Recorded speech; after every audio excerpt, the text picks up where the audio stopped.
Hello and welcome to the Middle of Farm Open podcast. I'm Colin Dunphy. Today's guest is Chris Vasseur at Coach Vass. This is my second podcast, but it is the first with a new name. The old name was WFT News, which is the name of my blog and is still going. For this podcast, though, I think Middle of Farm Open does a better job of conveying what I'm trying to do. I want to talk about football strategy, but also the openness of what the people's backstories are and how can we connect better as a community.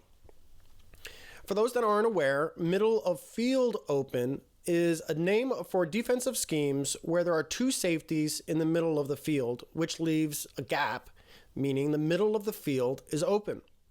This is different than cover one or cover three defenses, which have one safety in the middle of field, which means that it's a middle of field closed formation.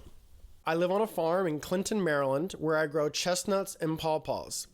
Things are getting a little hectic here. The weather is changing, and we're getting ready for our big harvest festival, which is called the Balkan Chestnut Festival. Our fourth annual event will then be on October 9th, and it's Balkan themed because chestnuts have a very long history in the Balkans, and I really like Balkan music. I'm learning trumpet, and the music's just great for festivals, great dancing, great live music. I'm super excited that we're able to have it in person this year with proof of vaccination. Last year, of course, was an online event because of COVID restrictions. This interview today with Coach Vass is long and amazing. It had to be broken up into two pieces, so please stick around to watch the full thing before kind of coming to your conclusions. The first part here, Coach doesn't hold back in his criticism of the Washington football team, but he gets a lot more hopeful in the second part. Of course, please like and subscribe to this podcast on YouTube or your podcast player of choice. Please also follow me at Colin_WFT News. And I just love to hear what you think about this podcast and what we're doing. Your support means everything. So, thanks again and hope you enjoy.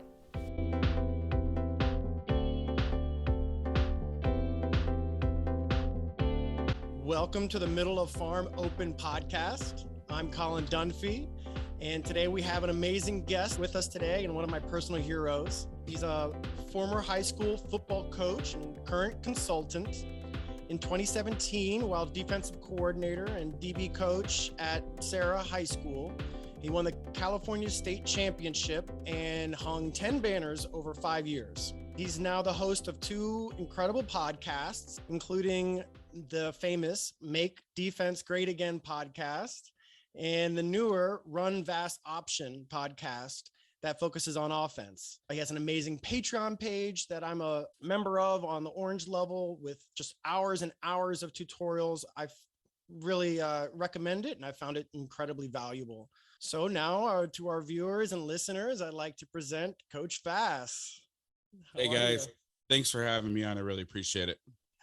It's my pleasure. Like I said, I'm just a huge fan. I just wanted to fan out really early and get that out the way before we can get into some football. I just wanted to tell our listeners at home and viewers, I found your podcast. It was the first one that I found was the Make Defense Great Again.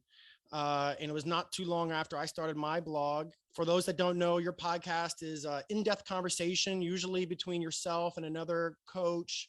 And what I like most about it is you've said this is you want to raise the level of discourse. And for me, I found that really challenging. Like, you don't seem to dumb things down. You're always just kind of slowing the speed to make sure that your viewers catch up. And I really recommend it to our viewers and listeners. And so I guess, it was like one day, maybe 3 or 4 months ago, I saw on Twitter, I follow you on Twitter, great follow, at Coach Vass, that you were sick with COVID and, doing really poorly. And it really kind of like touched me, man. And I remember telling my girlfriend, I was like kind of like worked up about it. And she was like, what? And it was just kind of like, how did this happen? I mean, not to say like, I don't like want to paint myself as like a cold person, you know what I mean? But like, here I was like, impacted by you as a podcast or a content creator, and then like, feeling for you, man. So I just wanted to say, like how much I appreciate what you're doing. And then just, start off by saying, like, how are you doing, like after all of that? Well, first of all, thank you so much for the kind words. That really means a lot to me. And as you'll see throughout this thing, none of this was planned. So to be in a position where, people are being touched on any sort of level besides just getting straight information really, really means a lot to me. So thank you very much. It's very humbling, because I have those people I look at in the podcasting and, entertainment or sports or whatever. And so to think of myself as one of those people to somebody else is mind blowing, but I'm doing better. So I had some health issues. I want to get this out of the way because you mentioned COVID and people were like, was he vaccinated? I had some health issues and I'd heard all this crazy shit about the vaccine, and you don't know what to believe. There was some concerns about some of the side effects affecting pre-existing conditions I had. And I thought maybe it's crazy, but I'm going to go talk to my doctor. And my doctor was like, well, there are some issues here at play. Let's do some testing. And so I was in the middle of getting the test results and I got sick because I wanted to get the vaccine and had a scheduled appointment. I had the test results gone well, I was going to get it and everything. But the thing that screwed me was I waited because working from home, doing what I do, I kind of let everybody else go first. When there was not a shortage, but when it first came out, it's like, listen, I'm not going anywhere. I'm not doing anything.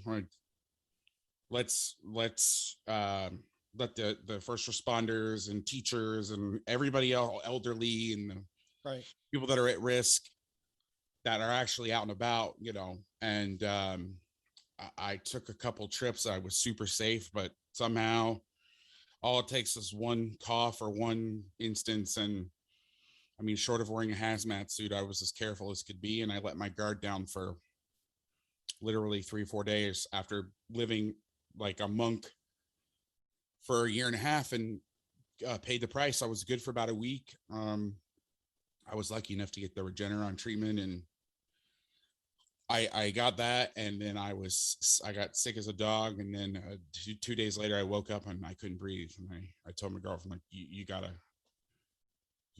call an ambulance. And so I ended up was in there for about a week, and it got really bad. It was really bad off the bat, and I was like, am I gonna get out of here? And I just remember the nurse being like, I don't know, am I gonna walk out of here at some point? Not like soon, but like at all. And so I had amazing medical care, a lot of survivor guilt, because I had like this, I was really sick for like 3 days, and it was like not touch and go. Like I wasn't in ICU, but they were ready to send me at any moment. And then all of a sudden it was like, so we're going to possibly send you home in a couple of days. I was like, wait, what? And so there was a lot of hand wringing about, should I just wait, screw those tests and not listen, to my doctor and just go and get the vaccine? But you don't know what to do, because there was all this crazy personal stuff. Like I was in the middle of switching doctors because of an insurance issue. And of course it started April 1st when, a lot of the stuff with the vaccine was rolling out into my area. And it was just like, or I don't remember the date, but it was around that time. So everything got delayed, and it was, I got some like hate for it. It was wild, because the local news station wanted to do like a story on like recoveries and positive stories. And then of course they mixed it with somebody that passed away, like after she had a baby.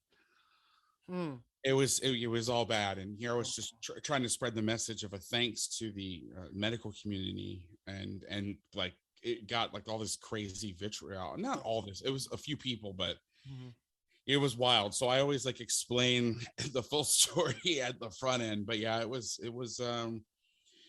scary. And I got so many messages and so many well wishes of people that frankly I'd never met. And I started tweeting about it. It was funny because the person that interviewed me for the local news was like, she made it sound like I was like live blogging my COVID experience. Like it was, she didn't mean to, but it sounded like, yeah, well, I know you were live tweeting your coding. So I was like, no. I was scared out of shitless. I was scared out of my mind. And I was like, prayers, positive vibes, whatever. If you have a voodoo doll of me, stop. If you could just stop for a couple of days and let me get back and like whatever. But I was like terrified and wanted to like throw it out there. And I definitely wasn't trying to turn it into some like sort of weird reality show. But yeah, so I appreciate you asking. I know that's a long answer for a question, but I'm doing well. If I'm up for more than a few minutes, the pneumonia, the effects of the pneumonia are still, because I got sick late July, but ended up checking into the hospital early August. So it's really not been that long. It's been about a month, a little over a month and a half. Oh God. And so I'm still feeling a lot of the effects of the pneumonia. Like if I'm up for more than 3 minutes, I'm like, all right, I got to sit down now. So yeah, it's wild. Oh man, yeah, I'm so glad you're doing better. Is there anything you'd like to say? I don't know if this is the right time, but like to the healthcare professionals or anything Thank you. So I was lucky being in Orlando, which is not the biggest city in the world, but a big enough city, having great facilities. And then my best friend Chris basically had reached out to a mutual friend of ours that I've known since before I was a teenager, and was like, hey, Chris is really sick. I'm worried about him. He's at risk. He's got COVID. But her sister was a doctor, and she worked at an outpatient facility that had that Regeneron stuff. I promise I don't own any Regeneron stuff. and so I went and I got the treatment, but her father was also the head of pulmonology at the hospital that I went to. So it was well, it's not funny, but the EMTs wanted to bring me to a hospital closer. I'm like, no, I need to go to this hospital. And they're like, well, all ER doctors are the same. I'm like, no, you don't understand. And finally I was like at the point where I'm like, just put me down then. I'll have somebody else take me. And Uber or something, right? Yeah, well, my girlfriend was here, but and they're like, fine, and they took me. And so I sent the day that I got admitted to the ER. I was in the ER for 10 hours, no food, no drink, no nothing. Wow. I was like in and out of it was wild. And it was funny because a couple journalist friends of mine rather, who cover different teams, send pizzas. They're like, can we do anything? I was like, will you send pizzas to like the nurses and doctors here? Good idea. And literally now I'm not saying it had anything to do with it, but literally 2 minutes after the food came, my room was ready. I'm not going to say that's what got me up there, and then I sent a couple times after I was discharged, I sent food over there right at 7, because that's when the shift changes. I don't know if it's everywhere like that, but I sent a couple dinners because those people are amazing. But anyway, I don't want to bum everybody out. I want to let's talk about some football. So sure. The health professionals. Please don't X out. I promise we will get into some football talk and not hear the COVID journey of somebody you don't know. Well, I'm hoping everyone gets to know you well and follows you and supports you on Patreon. Like I said, I think it's just I love the work that you're doing and how you've worked with so many coaches. Can you talk about a time that you've helped a coach, through your content creation that has like been especially like really helpful to you? Well, I'm going to kind of tie in maybe a little bit of my backstory in with this answer, but it was kind of the moment where I started thinking about taking a different direction. So my mom was diagnosed with cancer my last season at Clovis High School in 2019. And I was, I'm an only child. She didn't really have any family around that she was in touch with. And I knew that at some point I was going to have to come home and take care of her. So I started making a list of things I could do in Florida until the next school year, because I knew pretty much I was either going to have to get through this year. And I knew at some point there was going to be a lapse in between when I came home and when I could get recertified in the state of Florida because of all the teaching credential BS. So I made a list of things that I wanted to do, and I wanted to do, but could do just to like survive while I took care of her. And one of them was create educational material. And so for coaches. So I remember at that point, Make Defense Great Again had started a month before she got sick. And I was on another channel. I'll let you guys Google that, another podcast. I left. And I we during the season, we switched to a Q&A format so coaches could ask questions for their game planning, and then we would give answers and whatever. So played my first playoff game. It was a team that didn't deserve to be in the play. It didn't belong in the playoffs, but the playoffs were so big they got in. The result was never in doubt. I was just relieved when we won, and then we didn't have anybody injured, and I knew the next week was going to be tough.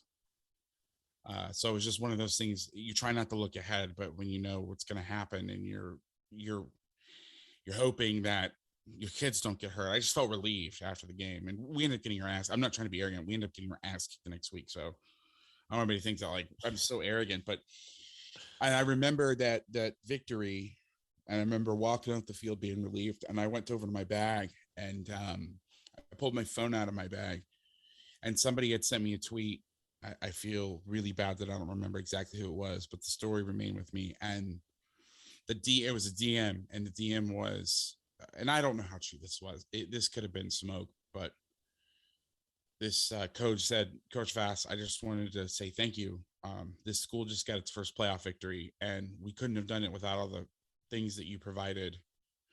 Thank you so much from the bottom of our hearts." And like, I was more excited about that than I was my own game. And I was like, that's kind of weird, like, but I just gotten burned out, and my mom was sick, and I just wanted to get home. And so kind of had that in the back of my mind. And so my mom ended up passing away much quicker than any of us thought. She passed away Christmas morning that year. So 3-4 months after she got sick. And I knew I had to come over and I had to come back to Florida where I grew up and where she lived to take over this house and everything. And that kind of mental and physical list that I had of things that I could do, I was like, oh yeah, I made that list of things. And so I moved back here, and the Patreon wasn't even like part of the original deal. The original deal was I was going to do pod sponsorships and one-on-one consulting. And then I announced on my birthday, March 5th, 2020, that I was starting this business. And then like 7, 8, 9 days later, the world shuts down. So no companies are going to spend money on advertising with football because nobody knew if they were going to play or not. Right. And then nobody was going to pay for consulting because everybody was home bored out of their mind. So like college coaches were going on and doing free Zooms and stuff. What are you going to talk to me for? So I was like, oh my God, what am I going to do? And I basically one night was like, okay, if my mentor, Brandon Lechtenberg, who I worked with, who's at UIW in San Antonio, who I used to work with, if somebody that I looked up to, if he wasn't coaching, he was offering like whatever service he could provide or that I could request, what would it be? And I took out a yellow legal pad. It's amazing what your brain does when you're backed up against the wall. Yeah. I've had so many brainstorming sessions where nothing has come out of it. But when you're backed up against the wall and you're facing some desperate times, it is amazing how creative you can be. And so I just took out a yellow legal pad and wrote everything down, and I built a Patreon that night and opened it, I think, that Monday morning. And it was it did okay. I mean, for a brand new service. And then over the summer, it went through the roof, and now we have almost 400 people. We had over 400 people, lost a few because of the season. Mm-hmm. Like I offer coaching services, film breakdowns. In the off season, we have other coaches come on and present clinics. There's drawings of playbook stuff. There's a ton of different things. So it's amazing. Yeah. It just never ends. Like I've learned so much. And like, my favorite part about that is I can just go back and look at things over again and like multiple times. And which is also what I do with the podcasts. And like, I'll miss my turns and, get lost. And, but my visualization skills have improved, I think, tremendously since listening to your podcasts. I appreciate that. And I'm happy to hear that, because a lot of the times I'm the same way. I'm drawn along with what's going on. And as time's gone on, or if I'm more familiar with the guest, I try to do what any good lawyer does, which is only ask questions that you know the answer to. But, there are some people that I genuinely don't know what they're going to say. And so I'm drawing along with them. And that's always my favorite part about the whole thing is learning. I figured out is when I really thought it and took a step back. I realized that my favorite part of the game and football in general was the learning part, Yes. not the coaching, not the Friday night stuff. I mean, yeah, it has its perks. And where we were, it was a Saturday afternoon stuff half the time because we played day games. But that stuff was all great, and the adrenaline rush of calling defense at a high level place, even at the high school level, is nothing quite like it and can never really be replicated unless you go do it. But besides like the obvious fun parts of coaching, like I enjoyed my relationship with my players, but they graduate. And I always say coaches never graduate. They retire. But some of my friends that have retired recently, they're the most active because they don't get it on a daily basis. So they're like hitting me up with questions about this and that and the other, or talking about this, that, and the other. And so I really love the coaching community. And then that was the original goal of this whole thing. But then now it's gone into helping fans, helping other, I was about to say other journalists. I'm not a journalist, but helping journalists and doing consulting for really anybody. I mean, at first I did a lot of coaching stuff, but I get asked to do stuff like this more than I do coaching stuff, especially this time of year when everybody's worried about their teams and everything. So, I've learned a lot over the past couple weeks because this is the first season. I said I was going to do it last year, but I was just so burned out from everything I needed to get away. But this year I've really watched the NFL and paid close attention, and it's been cool. I've learned a lot of great stuff and stuff that I stayed away from past years just because it wasn't applicable to me on the field. So I was like, well, I only have so much I can learn. There's only so many hours in a day. I'm going to learn the stuff that's directly applicable to what I see and face.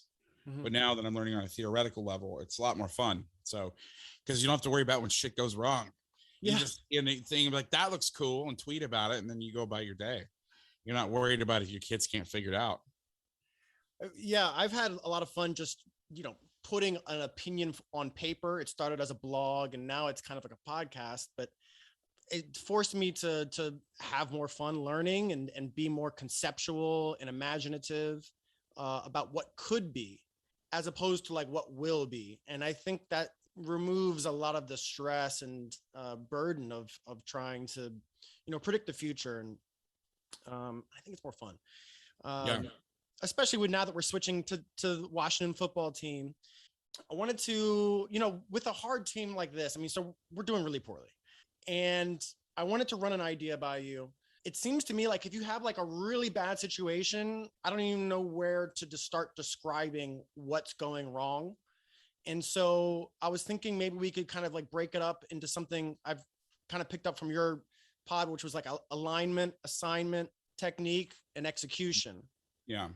Just to kind of introduce that concept to the viewers, not to say that you have to stick to that kind of like 1, 2, 3, 4. Right. My first question, as this is a fan-based pod, I want to try and, focus some of the community members that have helped me, get to where I am now. And so this is a question that comes from a podcaster in the Washington fan base. His name's Kyle Roenick. He's got a great pod. It's called The Burgundy Zone, and I write for his blog. And so his question is, why is the defense not clicking? Seems like they're always how much time do you have, Colin? In a bad position. He's like they're in a bad position constantly. So I'm thinking that's kind of like an alignment question, but I don't know. I could be wrong. First of all, is the Burgundy Zone, is that some sort of play? I know obviously the color, but yes, is that some sort of play on Ron Burgundy? Does he say something like that? No.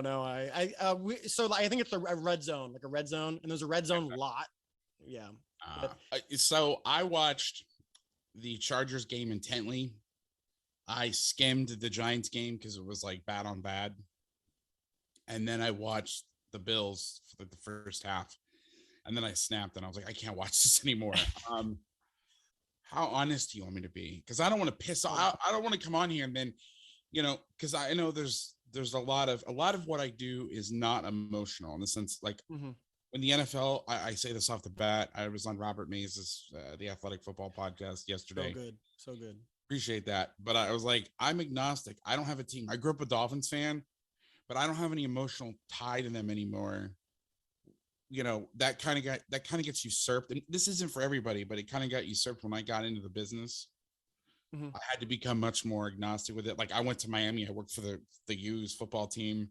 Yeah. There's emotion there, but I look at the game on a very, like, if you tell me my team sucks, I'm like, yeah, I'm probably more often than not going to give them less credit than they deserve, if they deserve any credit at all. So I just want to be very upfront that somebody doesn't think I'm like a closet Cowboys fan or something, but here's what I see. I see Del Rio's the defensive coordinator, right? I see a guy coordinating a defense that the game has passed by. That's what I saw when I watched that. They have some cool content, and a lot of this goes back to when he was at the Raiders, seeing that style as well. The Chargers game was really interesting because they didn't do that badly on a whole, but every time the Chargers compressed their formation and they would get into tight alignments, they had one or two checks. It was man, or it was like this weird zone cover two. And to me, and this is kind of a common concept that teams will do, and I was watching from the defensive perspective, but if you're going to get into a formation that half the teams will check man, half the teams will check zone, or they'll mix it up. So you put zone beaters to one side, man beaters to the other. Usually you're going to put your zone beaters to where the running back is because you can flood a zone. Because how you attack zones is you flood them. If they have three guys, you put four guys. Or you get 4-on-4 or 3-on-3 where it's even. They don't have an extra guy. So that's why defenses always talk about, when they talk about split safeties, they talk about getting 3-on-2 or 4-over-3, or if it's 4-by-1, 5-over-4, because you always want an extra guy in that equation. They were either even or short. And so it was criminal. Because when they would line up and they would play man, it was clearly man. You could tell coming out of the huddle it was going to be man. And then when it was zone, you could tell it was going to be zone by a mile. And I don't know if, they just guessed right, which I don't think is the case. The Chargers guessing right, or they checked the play, or they had man beaters on one side, zone the other. But every time they were in man, they would pick somebody and it was free yards. Ugly football plays happen outside and deep. My mentors used to say that to me. And it was like, they would get into situations and they would just get edges, like free edges. Like they would do the hard stuff well, and then it was just like free money. It was, they couldn't adjust the formations, and they had two adjustments and they stuck with it. And there was no sort of nothing else to go to from there. It was like, oh shit, they got us in our two things, and they didn't adjust the entire game. And so, and also the linebackers are awful. Yeah. Like I was watching them very closely against the Chargers because they were under center and running downhill run game. The Bills isn't a good game to watch because you're going to see more spreads. They run the ball, but it's not the same. You're not worried about, their run game. You're worried about Josh Allen throwing all over you. So I get that, but they're running and they're playing an old style of defense up front, which has success. But they're they're running, the backers are plugging gaps, which a lot of people, they don't do anymore. They kind of play it differently. And I could get it. I mean, I don't want to get into any one topic because I could go off for an hour and a half and nobody will ever want to watch this, and everybody will boo you and get thumbs down. But like they're running the ball to the right, and the linebacker's like, and it's not a blitz. You can tell it's not a blitz. And he's like running in the gap backside. Yes. And the ball clearly can't go there. Yes. And just like, it was like robot play, like ball run, I must go in B gap. It was stiff. And I don't mean they played stiff. I'm not saying they're bad athletes. Running 4.3 is great. And I used to tell this to our kids all the time. First of all, nobody's running 4.3 in high school unless they're track kids and like on a track. But running 4.4 is great. Running 4.4 in the wrong direction is worse than just being slow. Because at least if you're just slow, you're still going that direction. But I'm watching, and you got to help me out with the names. Davis, 52. Yeah. I'm a coach, so I always think numbers. When I was when I was doing the Mina Kimes podcast before, she's like, I just have one tip for you. Make sure you learn their names. Nobody wants to hear the number because I'm a coach. Like the kids, like the game week when I would have a coach in high school, they'd be like, "Oh, what do you think of Jimmy or Jones?" I'm like, "Who's Jones?" They're like 14. I'm like, "Yeah, he's good. 14's good." Like it wasn't. I never learned their names. But 52, I know he's a rookie, but oof. I mean, not physical. The O line was climbing to him and just detonating him, and the line wasn't doing any favors. So what was happening was the line's coming up field, the backers are running down the. Yes. Take a step back. I'm starting to get mad. When I was at Millsaps College, we were TCU. It's via satellite because our defensive coordinator. It's just a small Division III school in Jackson, Mississippi, but our defensive coordinator come from TCU, and there were two maxims that were on the board for the TCU safeties room, and one was DGTYK, which means don't go till you know. And then the other one was, and this is more for linebackers, but they would do it for safeties. Don't run down the middle of fat guys. And 52 was like having just running down at these linemen. And I'm going to steal a line from Steve Morton, the old O-line coach at San Jose State, was in the Pac-10. Oh shit, the Pac-12. Wow, just aged myself right there forever. He said, I've seen more violence in a tri-delt pillow fight. And God, was that correct? I mean, he was just running down the middle of these guys and just being like, and the linemen were just detonating these cats. And so there were, most people think that runs open up horizontally. Like you pry open this big gap and you run through it. The runs were happening almost vertically, where the guys were coming up field, they're bypassing that line, and now I can go either way because you haven't closed that wall off. Yes. And they were either running, the backers were either trying to close it off and running in the same gap, or they would get picked off because the linemen were just so worried about getting upfield. They weren't latching onto the offensive line. And so, and if you watch the Chargers defensive line, they're the opposite. They're grabbing blocker. They're playing blockers. Yes. And so you can't get up to the second level as easily. So it keeps the backers free. So here you have a young backer who doesn't know what he's doing, to be honest with you. It doesn't look like he knows what he's, and maybe he does. It was the first game of the year. I get it. Probably nerves. I mean, there's a million things that can happen. And plus, I'm sure they picked on him. I mean, if you're going to pick on anybody on the front seven, it's going to be him, not Chase Young. So I felt bad for the guy. I mean, he could be a great player, and I'm rooting for him. He, everything I've heard, he's a good kid, but it was bad. And so you have older scheme ideas with no adjustments, and there's a million ways to adjust to snug. I call them snug formations, where they would go like, and it's all the McVay crap. So you got two receivers on one side, they're right by the tackle. You got the tight end, the other receiver stacked like as a wing, and everything's compressed. I love seeing that shit because the one thing about being spread out is they can see where you're coming from easily. You got to hide your rotations and whatever. When you're all compressed in there like that, you can come from every which way. In fact, back in the 2017 national championship, it would have been 2018, but for the 2017 season, I'll never forget this. Bama's playing Georgia, and Jim Chaney was the offensive coordinator for Georgia, longtime SEC offensive coordinator, and they hopped into that snug stuff. And the first play was the first time Bama saw it, they checked the double corner blitz, which was the only time you'll ever see that. Wow. And hit the quarterback in the face. And I went to Alabama the next year and the year after. And I remember talking to somebody, and they're like, we keep a running file on offensive coordinators. Because the SEC, it's like,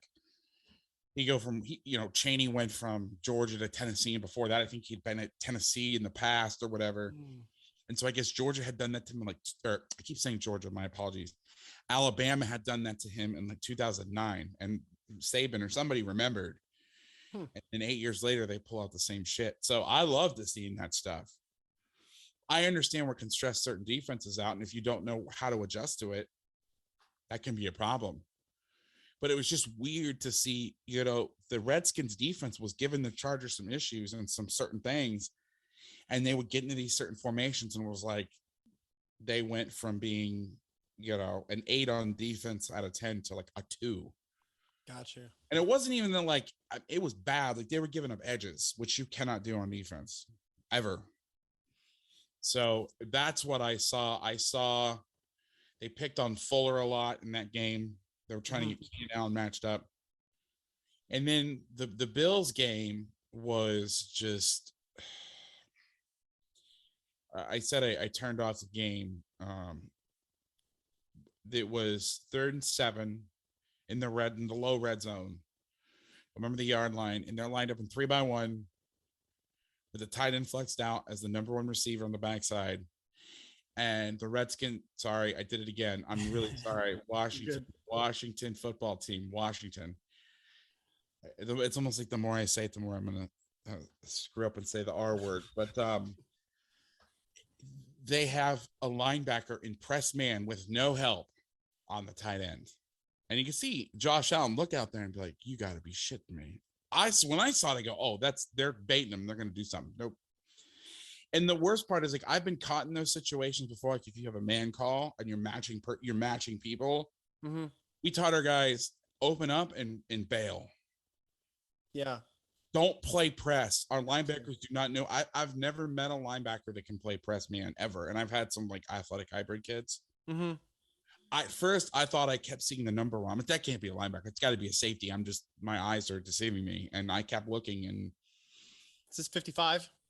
Yeah, Holcomb. Yeah. Oh, nice. Man. He actually, it's funny I said that. He actually covered him pretty well off the bat, and then he kind of pushed off. Yeah. You don't know how to handle that. Like corners who were used to that, how to counter it and sink your ass, sink your weight and all that stuff. And hold him in closer. But this guy just got spun around like a top. But there was a couple things where I was in the game just like pulling my hair out. I mean, and somebody said, "Oh, I look like high school football." I'm like, that's bullshit. My kids would have never done that. And I know it's easy. You can never make a bad call from the stands, but we played the same coverages the Redskins do. Okay. Oh, I did it again. You're going to need a replacement. We'll do a voiceover. Yeah. We've played all the coverages that I've seen that Washington, I got it right that time, has played in those 3 games. And we never blew anything like that in a game. Like, yeah, in practice in June, May, when we first putting it in, there were 2 plays in particular. One, and both of them, it's not about the plays because neither play, there were actually 3 plays. One of the plays is actually a sack. So it worked out for them. And that's where I think it was you asked me. I think it was you had asked me or somebody else had asked me, because when I talked with you the first time, I had done something right before that. So I apologize. This is not what we talked about. But you asked me on some level, or it came up like about when you start to learn more about the game, how it becomes less fun because you can never unsee it. Yes. So that was one of the things that I saw was there was a blitz, and the blitz got picked up, and it was really bad. It wasn't really bad, but it was not great. It could have been way better. But Chase Young or somebody beat his man, and they got the sack. And so as a fan, when I didn't know anything about football or even tried it, like when I was younger and had no interest in learning scheme, I'd be like, yeah, Washington football team, defense rules. I got it right. But I'm sitting there like yelling at the screen because they're trying to do something, and it was so simple and they screwed it up. There were 3 plays. So the first one is there was a sack on Allen. They walked up both backers in the A gaps, which is everybody does that. Mike Zimmer made that really famous, but it's been around for a long time. There's simple adjustments. You can guess which backer to send, which is what you would do in high school. You would blitz the guy away from the running back in maybe high school, maybe college. Or what you do, what Zimmer does is he blitzes the guy away from where the center points. That's a big thing nobody talks about, but you'll see the center's point and they'll bring the other guy. Now the offenses can counter it by fake pointing and being, okay, I'm going to point opposite or whatever. Or I'm pointing, but whatever I'm saying is really what's live. There's ways you can counter this. Or if you can't guess, because most of the time in pass protection, the center goes away from the running back. So, and it was actually, I'm sorry, it was the Giants. It was the Giants game. So what they did was, because it's easier to come across and block those blitzes and is to step up. So they sent the center to the side that Barkley was lined up in, and then Barkley came across and blocked the other A gap, which is things do that. People do that all the time. High school teams do that. So then you can read it. Okay, both of us are going to take a step towards the center, and it's like tag. If he blocks me, I drop. If he doesn't block me, I go. Easy concept. Like I've done this with D linemen, and they can figure it out. We had a concept called pop it, where we would do the same thing. Defensive tackles that never pass drop. They were just spying and looking around for work, and we were wasting guys on the inside and bringing edge pressure. Nope, not the Washington football team. They're just going to send a guy. So the guy to the back runs right and down the middle of the center. The guy that would have come Scott ass free, now Barkley would have come across and picked him up. But the one-on-one you want, if he had just gone, Barkley picks it up. Nope. The linebacker runs right into the center. Don't run down the middle of fat guys. Doesn't even take an edge on him. Just runs right down the middle of them. Yeah. The backer that had a clear path to the quarterback with a running back that's not known for his blocking coming across to try to save him drops. And you almost see, so Barkley comes across to block him, and you almost see him go, oh shit, he didn't come. And then he releases out into a route, which again, if I'm a linebacker, do I want to try to cover sack and just forget the blitzes even called? Football is a simple game made complicated by people like me, coaches. Okay. Think about it. I have to cover Barkley. Do I want to cover him in space where he can go anywhere with no help? Or B, if I start to rush, he's going to stay in and block. I can tell you which one I would want. So Barkley comes across and goes, you tell he's confused, like, holy shit, they didn't bring him. And then he just squirts out. Now, again, Sweat, I think, gets through, or Payne gets through. One of those guys, one of the front four gets through. Definitely one of the linebacker gets through because the coverage on the back end was solid, and they get the sack. And again, you're happy they get the sack, but you're like, okay, that is an antiquated idea. We're just going to pick somebody to go. Because that concept I could teach the children.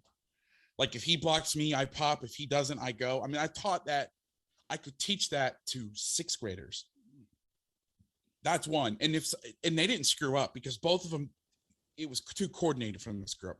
Then there's a play on the backside of there's a pass play in quarters, and they don't pay for it because I think Allen looks to the other side when they're playing the Bills. And this is like freshman football stuff where they're playing quarters. It's trips to one side. So you got three receivers to the left, one receiver to the right. The safety to the one receiver side. He has number 3 vertical. So 2 does something else. He's got 3. He's looking across. So on the backside of quarters coverage, they call it a poach technique. So the backside safety has the 3rd receiver to the strength. The corners in man. The backer has the back. This has been in football for 30 years. I'm with you. The corner plays cover 2. And so the back comes out and releases to the flat. And you could tell the corner screws up because everybody's like, well, how can you tell? I'm like, all right, 6 guys are doing one thing and 1 guy is doing something else. It's a pattern. And the receiver, I want to say, and again, I might be trying to indulge a story a little bit, so forgive me, but I think it was like Diggs too. They just he's wide open. Yeah, I think another play. And I'm like, guys, then the 3rd play, this is actually my favorite one. They're doubling the number 1 receiver on the backside. Okay. They're playing cover 2 or some sort of a split safety coverage. So you're playing, and it doesn't matter what they're playing on one side. You could tell they're clearly doubling on the backside because the corner pre-snap is looking at the safety going like, are you going to help me, dude? And he plays outside, which means I'm going to help inside. Because football 101 is if I don't have help inside, you play inside because what's the quickest way? I never thought I would use geometry in real life, but in coaching, it's actually appropriate to teach high school kids because you're like, hey, that Pythagorean theory bullshit you've been learning that you thought you're never going to use? Well, let's use it. What's the straightest way to the end zone? 35 yards this way. Okay. Would you rather go 35 yards if you're a quarterback or 35 yards times 20 yards out that way or whatever? Right. Kids are like, well, yeah, you would take away the inside and take away the middle. Children understand this. So, and he's looking and then they're like, all right, cool. So the safety, and again, when you split these concepts and maybe I'm wrong, but I wouldn't come on here because I'm one of those people that's like, if I don't know something, I'm gonna tell you off the bat. And you've talked to me enough where I'm like, I don't know, but I'll try and find out. I'm pretty confident he was supposed to double because he looks like he's gonna double. And then he looks at Allen for a second, and Allen looks front side, and he just comes off the double. And you just see Allen be like, holy shit. And then he looks and he just throws the post. The corner's like trailing outside. And again, he airmails it by a couple yards. Oh, yes. So they'll be like, oh, if you didn't know any better, and this is no offense to anybody. I mean, if you put on any other sport, I'd be completely clueless, except soccer. But any American sport, I would be like, what's a shift in baseball? What does that mean? So you're fired up as a fan because it's incomplete. I think it might have even been third down. Just the nature of the coverage, I'm thinking it's third down. It's like, all right, we're off the field. I'm like yelling at the screen, like, holy shit, you're getting paid how much money? Yeah. And you could see him start to double, and he's just like, oh, he's looking over there. Let me just take off. And I felt bad for the corner because if that guy would have caught that touchdown, I would have been MFing the corner. Yes, yes. And the corner would have done one of these to the safety. Like, oh, look, he's pretending he didn't screw up when he definitely screwed up. Yeah. And even on the broadcast, you can't see. I had to watch that play. I'm pretty experienced with this. Like as Robert said yesterday on the athletic pod, he said, you spend an inordinate amount of time thinking about this. I'm like, inordinate is the key word here. And I had to watch it like 7 times. So PSA to your listeners who are maybe starting out on their journey of learning scheme. Yeah. Do not feel bad on Sundays if you do not know what's going on. Yes. Thank you. Any coach that's on a field that can say they see everything's full of shit. The first question every coach I've ever been around is like, what happened? Because you can't see anything. Yeah. The reason I was always on the field is because I directed traffic pre-snap, and plus I was the only one that knew the entire defense and could feel like I could talk to the kids. It wasn't so I could have a great view. You know what I mean? So thank you for saying that. Yeah, I have journalists hit me up, fans hit me up that are friends of mine. Hey man, I didn't want to bother you. First of all, you never bothered me, but I don't want to bother you. But I feel kind of ashamed. Like I didn't want to send this to you because you didn't want to. I didn't want you to think it was stupid, but I can't figure this out. And I'll watch it, and like 20 minutes goes by, and I'm like, I don't know what this is. Don't feel bad. Well, because I misunderstood when I grew up playing Madden. And before all 22 is available. I'm 37, so I went most of my youth not knowing what all 22 was. Or I mean, obviously when I got into coaching, I knew, but it wasn't available until recently. And so I watched broadcast film, and usually on film they show guys getting beat one-on-one. They show sacks where like some guy does some superhuman things. But I just assumed with Madden and the little that I saw of broadcast footage that like players didn't make mistakes. They just got beat. When like, holy shit, the amount of times guys make mistakes in the NFL is insane. Like I talked to defensive coordinator from the NFL who remained nameless yesterday. And I was like, why does everybody play so much just spot drop 3? And he's like, because we don't have time with the guys like you do in college because of the CBA. Oh, I love that with COVID. So like Nick Saban has the most, and I know I'm starting, the ADHD's kicking in, and I'm starting to. I'm with you. I'm starting to veer off into. I'm with you. I'm going to calm myself here, but like Nick Saban runs the most complex defense in all of football, including the pros. It's not even close because they get more time with the guys, especially if you're taking over somewhere new.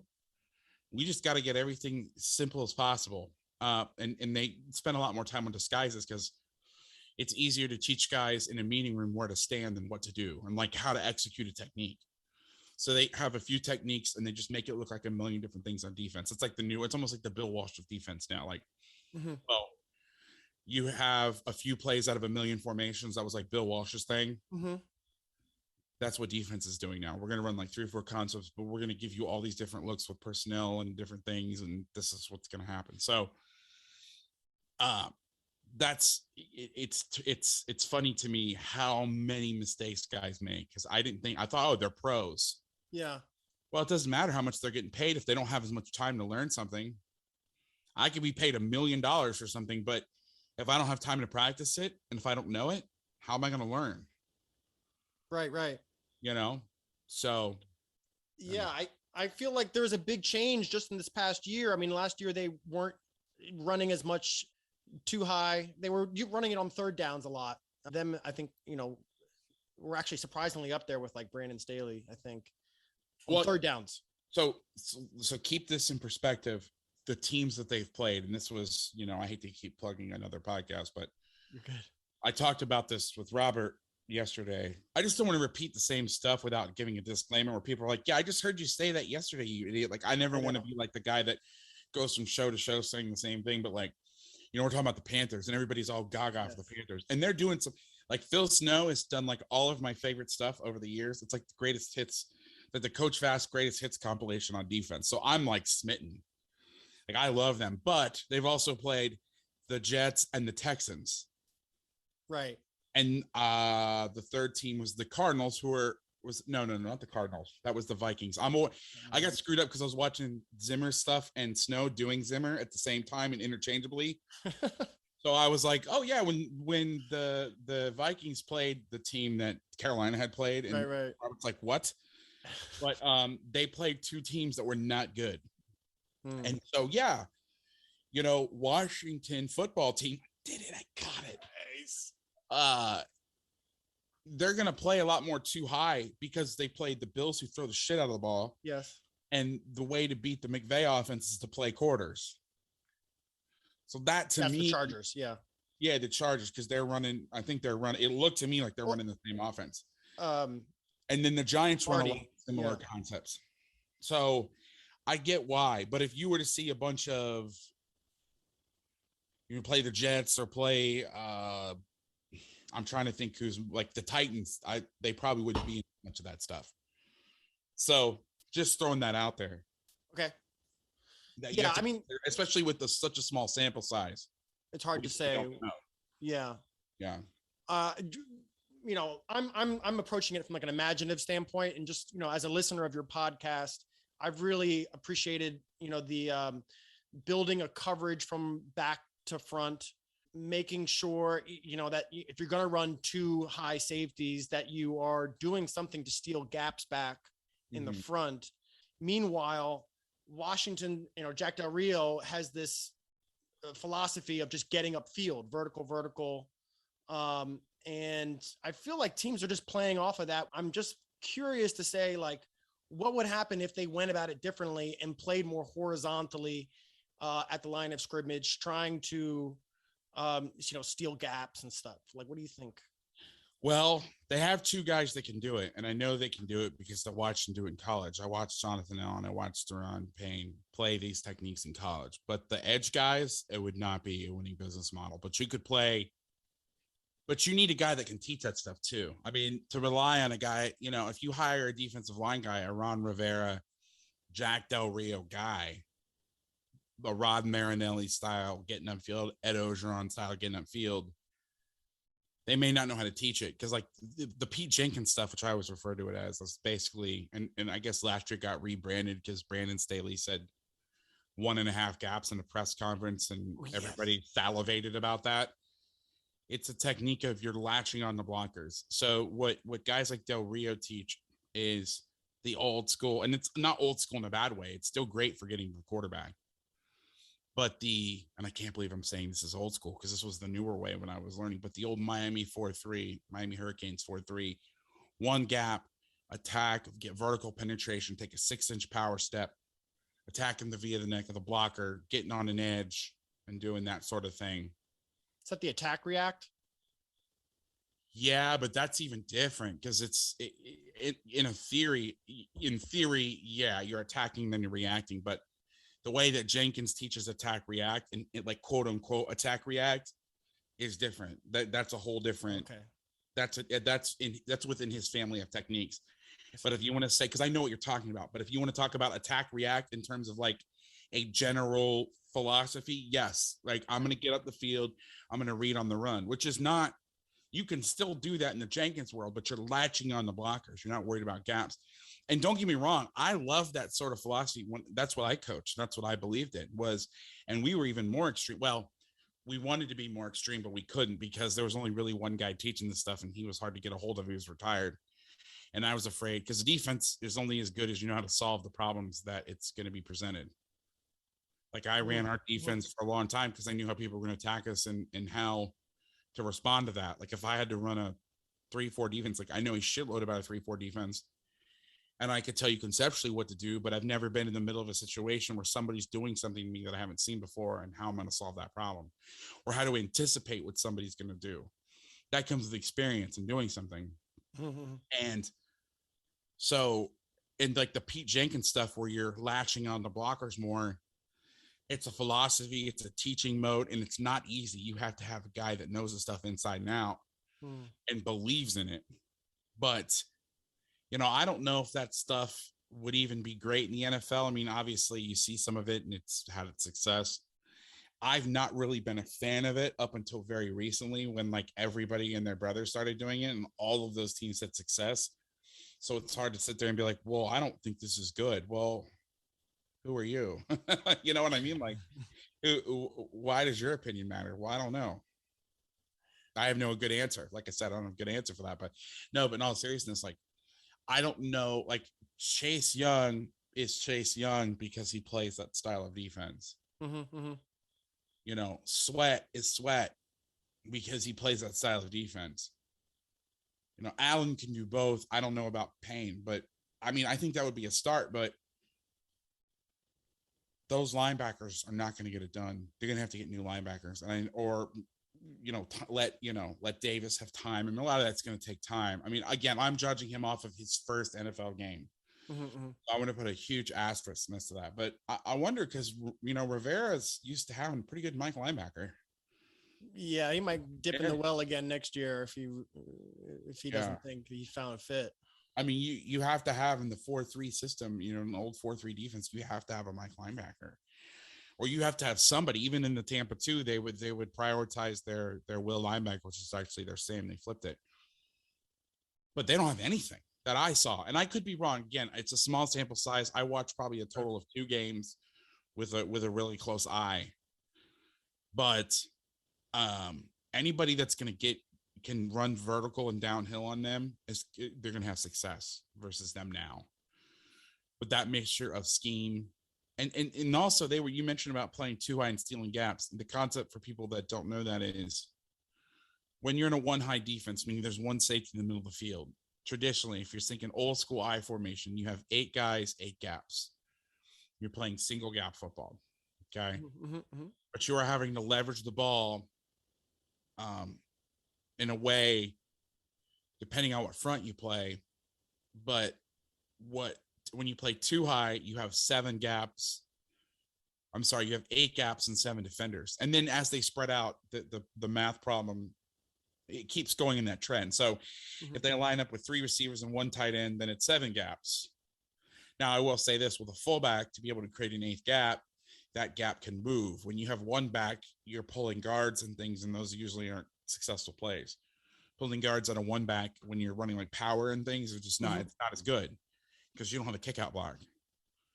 So you have to worry less about that. But so since the Washington football team got it again, nailing it, is a gap short, you have to do something. And what they were doing though is like there was a play where they got zone at him, and I want to say it was Allen did it. I could be wrong, which they did this at Bama.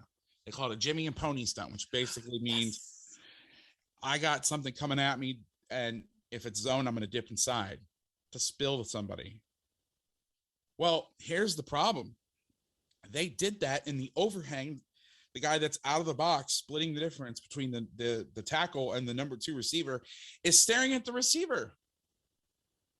So you're spilling the ball to no one. So the ball just runs right outside, runs right around the edge. Now you have a short edge, which is even worse. Like at least if you turn the ball inside and you stretch it out, the thing has to bang up inside. But again, what did I say before? Ugly football plays happen outside and deep. Now you're just knocking the ball to no one. Yeah. And the backer's just sitting there bouncing up and down while the ball's going outside. And I'm like yelling at my screen, just what is happening?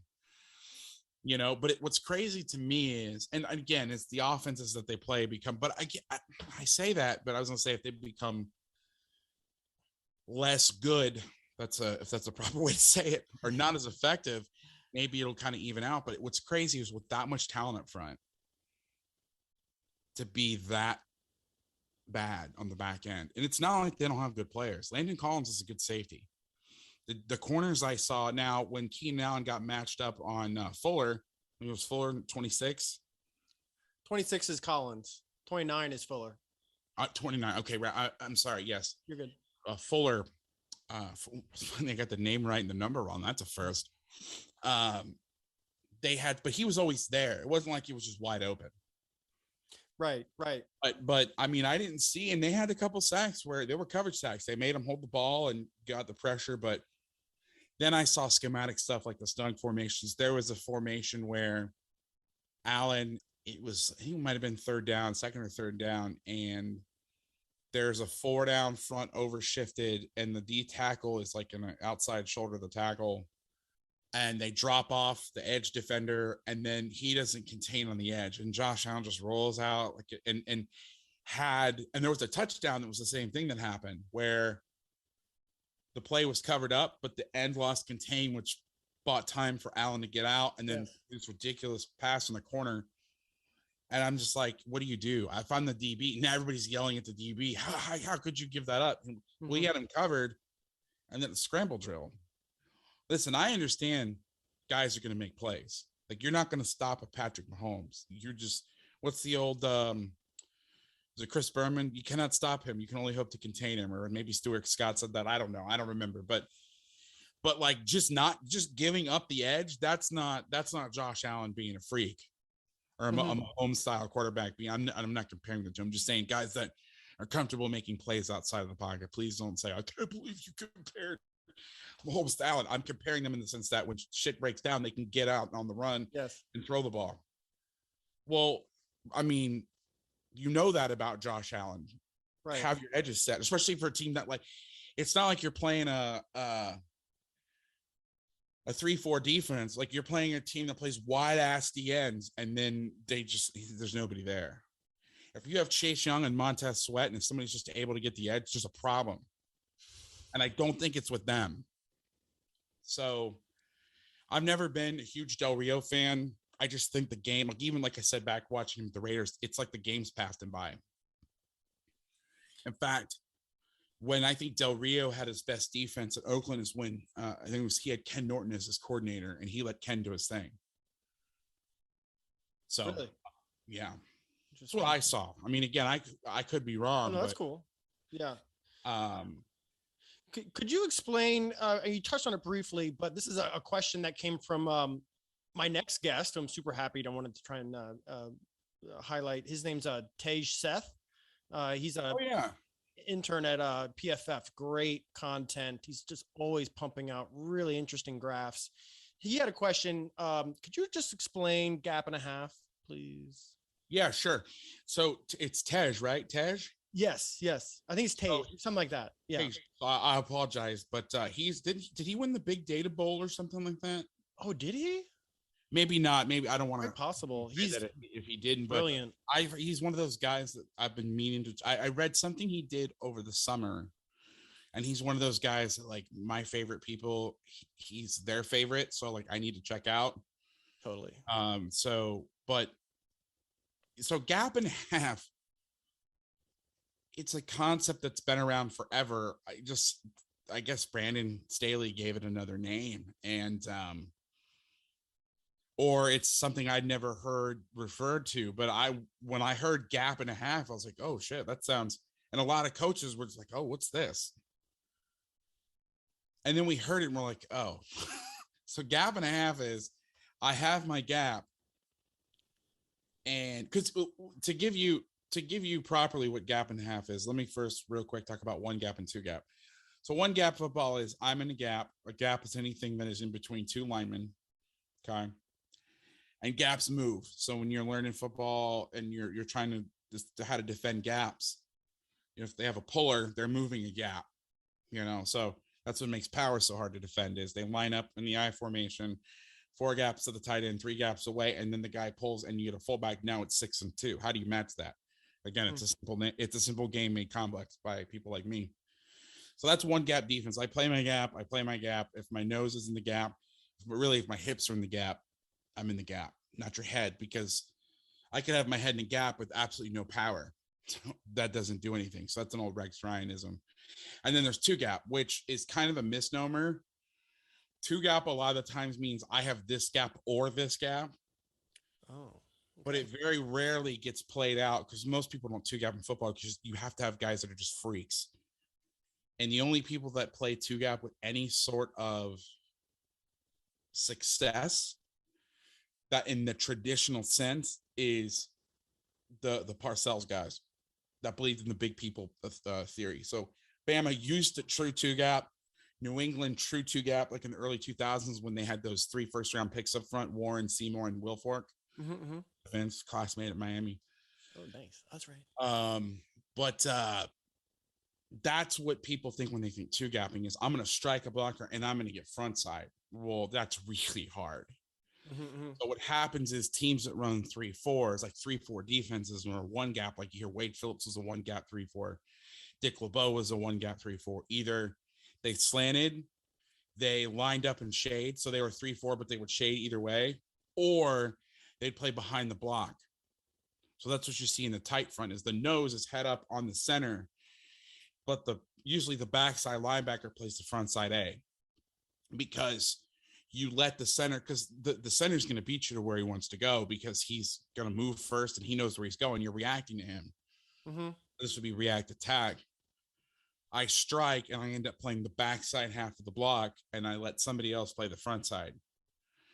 So gap and a half is a fancy word for I'm a one gap defender, but if the ball crosses, but you're taught this in every one gap defense. You play your gap, and then when the ball gets to heel level of the offensive line or wherever you are, then you can shed and go make the play, right? That's like a Jimmy or a pony.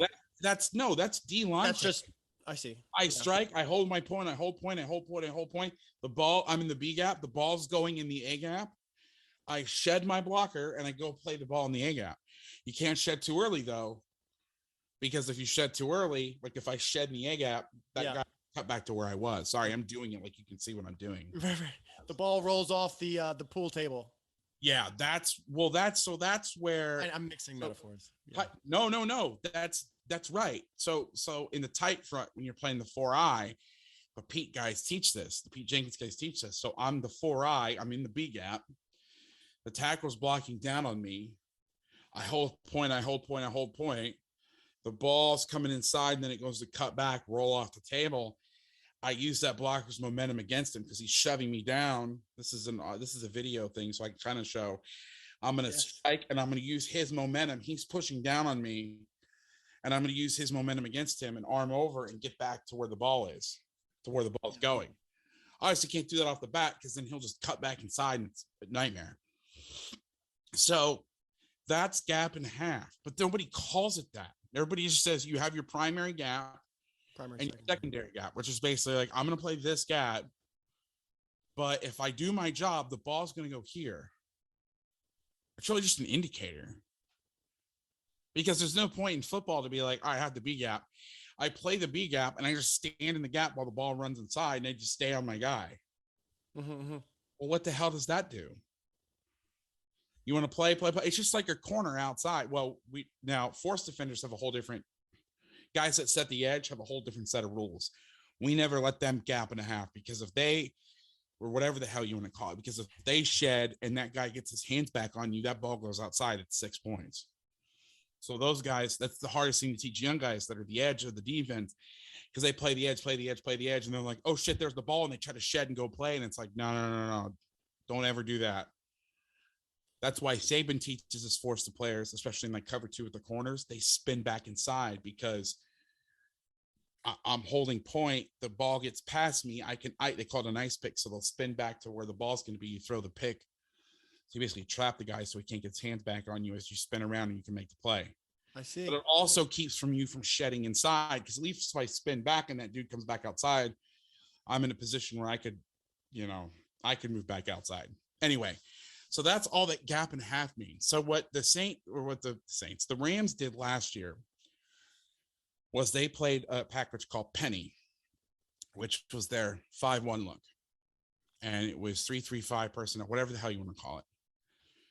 I believe the Washington football team is doing it out of true 5-1 personnel from what I saw, but I wasn't really paying close attention to it. Okay. The problem with that is now you can't drop certain guys, but you also have, if you're using Sweat and Chase Young, you have freakish edges. So I remember the first time I saw this, I was doing Mays again, bringing him up. He was going to interview Staley for something. It was an article or something, and he said, "Hey, can we watch some film?" And so the first time it came on, I watched it and I just started laughing. He's like, "What are you laughing at?" I'm like, "This shit's crazy." They had a 5-0 box, not on third down, but like just like a regular down. So the one linebacker was like splitting the difference between 3 and the end man line of scrimmage, which is what you do in 2 high safeties. And they had nobody in the box. Wow. And I'm just like, if I did this, I'd be fired.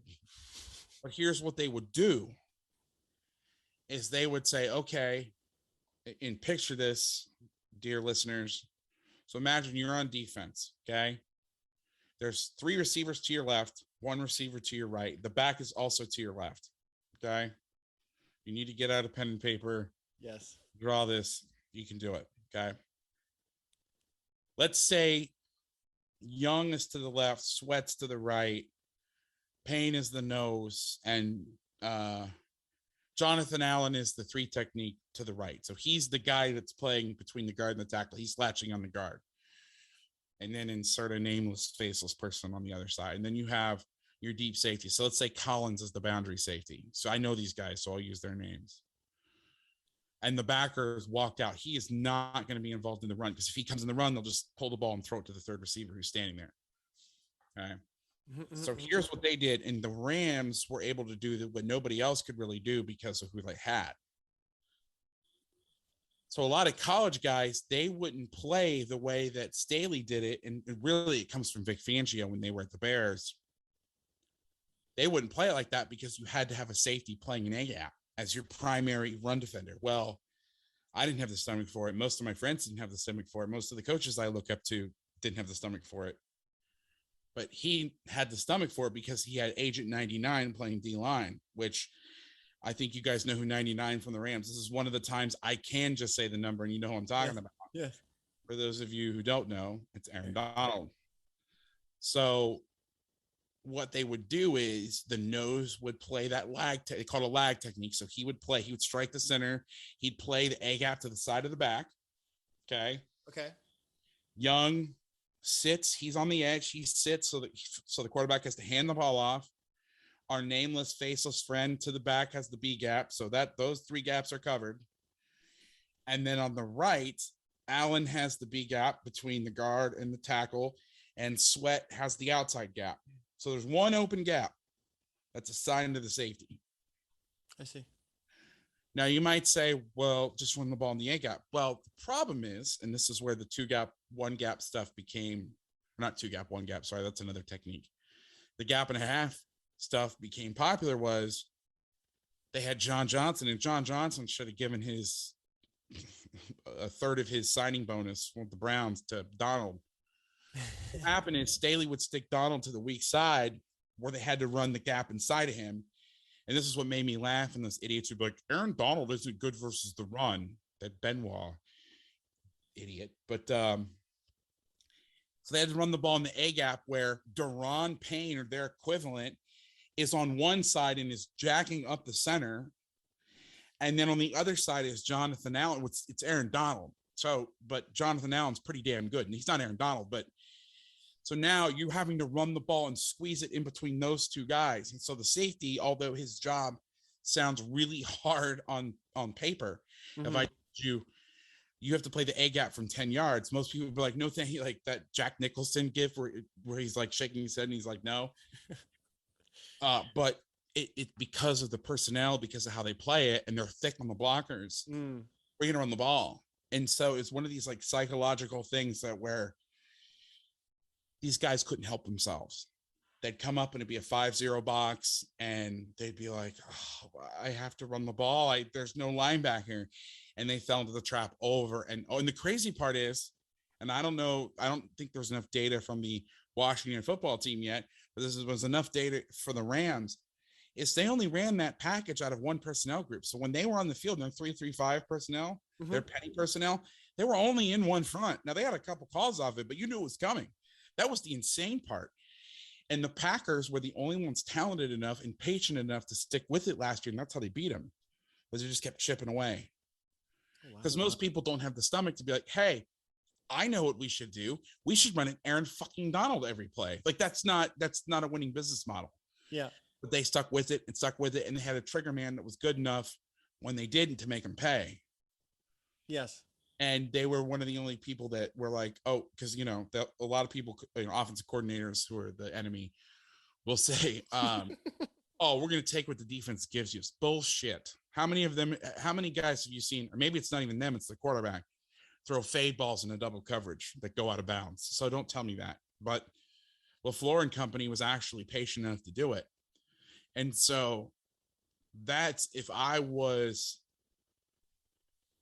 the Washington football team, I almost said it and I had to stop. You can see it, my brain processing. Yes. I wonder how long it's going to take during this interview to actually get it to stick in my head. I'm almost like playing a game here. But when you get those looks would be how I would play it. The problem is they haven't gotten those looks yet to run, because they're not the offense they're playing is in front of the chains. They don't need to get in that spread stuff. If I was playing Washington, I would get in whatever personnel group forces them into a 4-2 package or even a 4-3 package with those three linebackers that are not great. And I would get any package. I would stay away from any formation that would give them the idea to go to their version of penny, their 5-1 package or 5-0 package. Because I don't want to see that. I want to see them coming up field in the front end and the backers sending linemen to get their, to cave their face in. Got you. Now, with that all being said, they played the Giants close. They played the Chargers close. They got the doors blown off by the Bills, but there's a real problem. And why I think that there's a real problem. And, if you just want to be a fan and you want to tune all this shit out and just be like, listen, I just want to enjoy the game. I don't want to have to think. I just want to mindlessly cheer on for my team. Listen, there are many days where I wish I could unseat shit, because I'm like unhappy plays where people are getting sacks. I'm like, no, that's not right.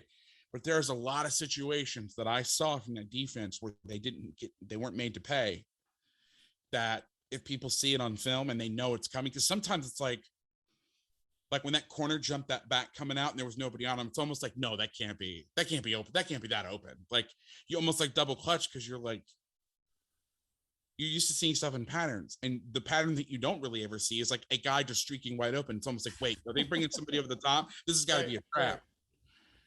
Right. They always say that thing where the receivers, they were too open. They had to think about it. Like that's something real, because you're like, okay, nobody's around me. There's got to be somebody behind me who's gonna hit me in the face, and then the ball going off your chest. But teams that are good, or teams that are going to replicate those concepts, are going to make them pay. And so that's where I would be worried. Now, the good news is you have two guys that know how to train linebackers. Those guys will get better with time, will get better with, reps. And the front four is still that front four. And so you have to figure out a way to get into situations where you can maximize their effectiveness. Yeah, I mean, that's where I was hoping they would take the 5-0 package. I just, for the viewers and listeners, that Belichick Flores dime 5-0 package you have on YouTube is awesome. It's a 2-part thing. It's so cool. I saw this cool play in there. I think you said it was one of your favorites, the truck. And it's a 3-man game, inside stunt with the 3 of the 5. And I saw them do, I think I saw something like that once. And it was like a load front to the left with Young inside of Sweat. Mm-hmm. And then, so he was that second mover of that 3-man game. Time for him to come. He's the guy coming around. Yeah. And I thought that was really cool, because, if he's having trouble, in that 1-man, kind of like ISO stuff that they were just saying. It seems like they were lining up 5 and just sending 5 like straight most often. Yeah. And so like as a fan and like, oh, I'm just like approaching this as like something cool, you know, like I'm seeing the stuff that you're putting out and I'm like, oh, I want to kind of like see them do this. Yeah. And so sometimes that's enough for me to be excited. I'm like, oh, that's cool. I see them doing that. I see them trying things. You know what I mean? Yeah. Third down is not their problem. They did some really fun creative stuff. In fact, that 3-man game you're talking about, if I was them, that's how I would do it, because the reason the Patriots and the Dolphins do the 5-0 stuff where they have like a nose, 2 ends, and they use the backers as the guys over the guards is that's where they allocate their money. Those guys allocate that stuff to the back end. They get a bunch of man cover corners. They don't pay anybody up front. They manufacture a pass rush with their backers. I see. Well, if I'm going to say it again, if I'm the Washington football team, I don't want to put one of those freaks up front in a zero technique, because that's literally the worst place that you can rush a passer from. Because first of all, I'm head up on a guy. Don't run down the middle fat guys. And second of all, either guard can help. You know, if I don't bring an inside backer, I could potentially get triple teamed. So, and then you're having to take one of those freak guys up front off the field. Now, forgive me, I don't know how Payne is as a pass rusher, but I know how Allen, Young, and Sweat are. And I also know the linebackers you got behind you. And I would not be wanting to take Daron Payne off the field to put in your 4th best linebacker or 3rd best, because I saw what the first 2 guys could do. Not where I want to be. So you get in those loaded fronts, you know, you put Payne, you know, you see Chase, and teams will start to pick up on it. You want to put Chase as the second guy inside because he's the looper. But you don't want to do that all the time. That's if you want to get him free. You want him coming off the edge. And what you want to do is you want to put him away from the loaded side. Because here's what happens. You have a decision to make. When you put him to the loaded side, you're going to slide the line that way. Well, that's easy. That's an easy decision. Hey, their best guy is over there, and they have 3 guys over there. What really screws with people is when you put your best guy away from the loaded side. Because where's your decision? So you have Payne play the nose, you have him blow shit up inside, and then you run games with Allen coming around or Sweat coming around, or you flip it. You have Payne and Allen be the edge guys, and then you have Sweat as the inside guy, and he loops around, and those 2 guys crash and cave the pocket, depending on where the quarterback wants to escape from. And then you put Chase Young on the other side, so the line goes, shit, what am I going to do? Because if you slide to that side, you put the back to Chase's side. So now you have, because the center has to go with the side, so you have a guard, a tackle, and the running back. And personally, I would put Chase on the left, where now the right tackle has to block him by himself, and put one of those terrible linebackers. Sorry, I feel like I'm piling on at this point, but take one of those linebackers and put him over the guard. He's wasted him. And what is the guard going to, because the guard has to honor it. He has to take him. And then the back in that 5-0 look, the rule is going to be this. It's going to be, you're going to block. You're either going to slide if it's loaded. So if it's shade 3-5, you can slide. But if that guy's in a 0, and in that situation, you want that, because you want them to be a man when you run all those twists. But if you got those guys, you already loaded to that side, they're going to slide that way anyway. So you just might as well just stick them over there. You're not fooling anybody. I see. So now you almost want them to slide away from Chase. Now Chase has a potential one-on-one with the back helping, because the rules are man up front or slide up front, and then the back is coast to coast, meaning he's looking for anything coming. So I'd put the load. The other thing is you can blitz a lot of that load side. You know, you can take 2 of those guys and spike them, putting one back to the weak side, taking one of the 3 techniques to the A gap and bring a safety or a nickel in the B gap. He'll be unblocked. Yes. Because I promise you, they're not going to slide. They're not going to slide to Chase's side. They can't. And that back is going to have to go over. And if you see it, watch for the back flipping over, because I guarantee you he's going to be like, oh, shit, I better go over there. Because you have to slide to that side. And that's the easiest way to do it is like, so say you set the slide to the right and they come out and they load it to the other side. You just get flip the slide, flip the back. Because that's all you can do. That's really only, I mean, you can keep 7 people to protect, but now you're inviting pressure because you have less people out stressing out the defense. Yeah.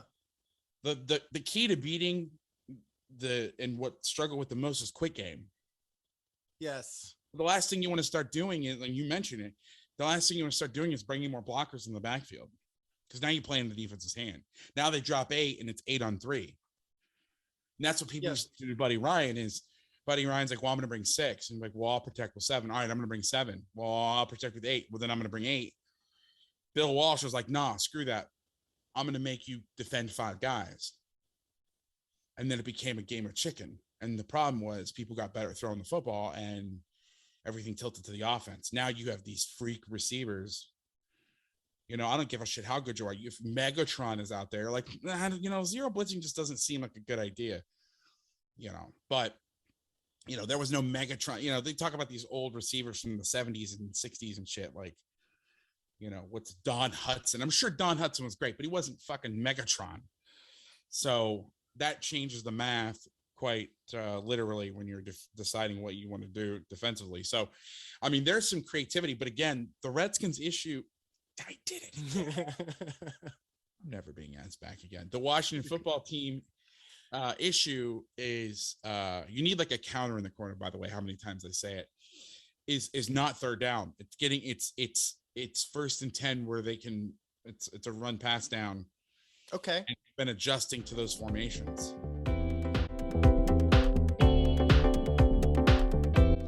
Okay, that's it for part 1.